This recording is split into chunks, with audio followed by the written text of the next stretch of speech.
I heard something Greg Cardone said, and he pretty much said extreme ownership. He's like, own everything in your life. And so I started practicing that in my life, and I realized communication will either set me up for success or it sets me up for failure. If you're listening to your customers when they're getting on the phone, they're telling you in their own words exactly how they describe their pain. So when you're marketing, you can take their words and market in their words so that when they hear that word that they describe their pain with, it catches their attention. It's like calling their name out in a crowd. You're going to find that communication really does decide whether you win or lose the customer experience. That's one thing that I probably would say is the biggest slip on most businesses is they don't have accountability because the communication in numbers, the communication in expectations is not there. So be careful on your silence, your delays and vague answers because it's sending a message and it's affecting your culture. And then once you've got their trust, it's just a friend talking about how a friend can help a friend. So make a friend, help a friend. It's the foundational process in sales. And because he's so good at getting reviews, he will tap on that business name and he will scroll through the reviews and it says, Jason was polite and professional and did my inspection. Jason was always there for every question through the entire roofing process. And so that right there is social proof from their peers.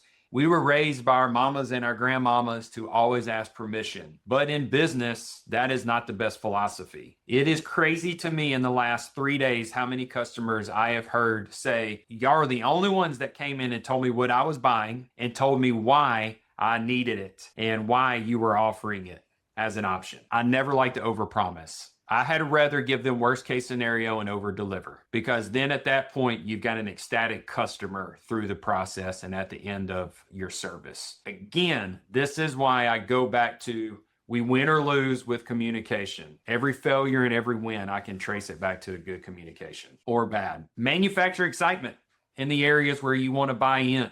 And he manufactured excitement in that moment, which did what? It raised the energy in the kitchen around the bar that we were sitting at. And then they're just moving on through because it takes their focus on the fact that, oh, I'm actually buying something right now. I thought I was just getting an inspection. And so that energy is moving the customer through the process and it's keeping their attention on what they need to have their attention on. And all of this documentation by your technicians is going to reduce any assumptions. And we've got a rule. There's 3 golden rules in our company. And the first rule is if it's not written, it didn't happen. If you can't communicate effectively, your culture is going to suck. Your sales conversion is going to suck. Your recruiting is going to suck.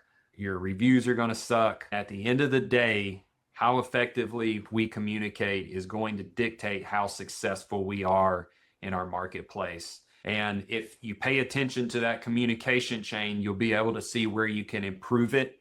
And this is what's going to drive performance. This is what's going to reduce assumptions. And this is what's going to allow you to over exceed expectations at the end of every job. And while you're scaling and growing your business with your team members. Here's what I heard the other day, and I love this little statement. Every day is an interview. I had to fire somebody yesterday morning, technician that I've held on too long. Those guys who need leads all the time to go out and they think they're sales guys, but they're order takers. If you're thinking about what you want, you need to think about what they want. And you have to realistically make it realistic and sell that vision. And if they are too eager to get it, they're probably worth half that.